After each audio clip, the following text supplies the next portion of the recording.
Азыркы учурдагы актуалдуу суроолордун бири бул силосты качан чабам, кантип чабам дегенде.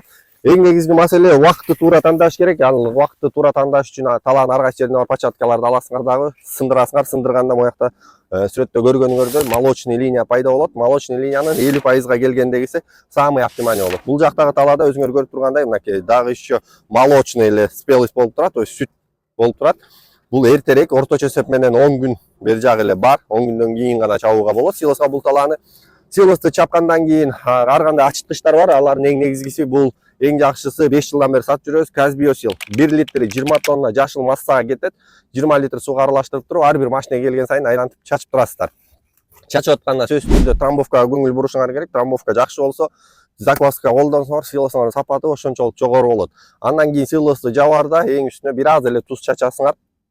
Туз менен заквасканын айырмасын баарыңар эле билсеңиздер керек. Закваска сиздердин силостун сапатын жакшыртат, pH'тын, то есть кычкылдуулугун төмөндөтөт. Ал эми туз болсо көгөрүп бузулуп кетүүдөн сактайт жөн эле. А бул сиздердин сапатыңарды жогорулатат. Андыктан кошумча суроолоруңар болсо, Казбиосилди каяктан алам десеңиздер, биз менен телефондон байланышыңыздар.